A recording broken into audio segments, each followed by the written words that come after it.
this work is an investment. It is not, in my opinion, an expense. It is an investment into your future, an investment into the fulfillment that you're having with your partner, an investment into the relationship that you're having, and really an investment into your life because you're building a life together, and an investment into whatever it is that's of value to you because you're building a life together with your partner in a way that serves what your purpose is. I work with a lot of engaged couples, couples that are about to embark on their marriage. When I would go to a wedding, I would write in their card, now that your wedding is over, remember that your marriage is just beginning. Because I would want them to remember that while the wedding is an event, the marriage is the rest of their life. So the question you have to ask yourself is the investment more or less than the price of your wedding? If it's more than the price of your wedding, realize that that's because you understand that the marriage is the rest of your life. The wedding is one day, the marriage is the rest of your life.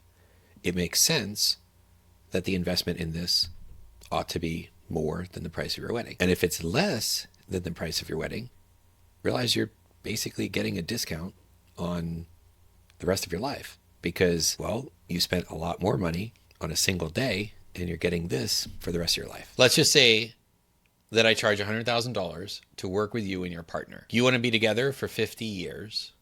It comes out to about a little less than $5.50 a day for you to be together for 50 years. If I only charge $50,000, maybe about $2.75 a day for 50 years. If I only charge $25,000, it's about $1.37. So less than $1.50, less than $1.50 a day for 50 years to work together. And that doesn't even factor in the fulfillment of the couple and all the benefits that you get by continually growing and evolving together, and the success of the marriage and the fulfillment of the marriage together. And it also doesn't factor in the things that you get to avoid, like the distancing and growing apart and having to deal with emotional things later down the line, or having to deal with lawyers if you get a divorce, or having to deal with therapists if you're trying to save a marriage or what have you. Because what's interesting is if the marriage doesn't last, the wedding is essentially a sunk cost. The wedding,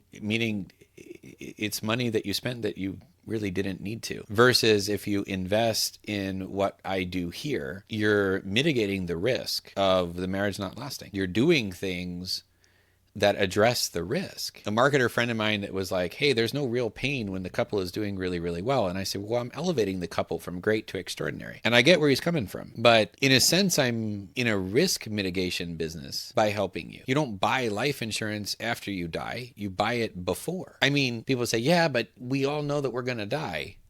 We do, but I also know that half the marriages fail. Half the marriages result in divorce. So whereas death is 100%, marriage is 50%. It's a coin flip. So if you do the work, if you do this work, if we work together, you're setting yourself up for success and a fulfilling marriage. And generally, I'm only working with a couple for up to a year anyway, because you're learning this stuff from me, and we go through it, and I break you through a certain level where you're able to do it on your own.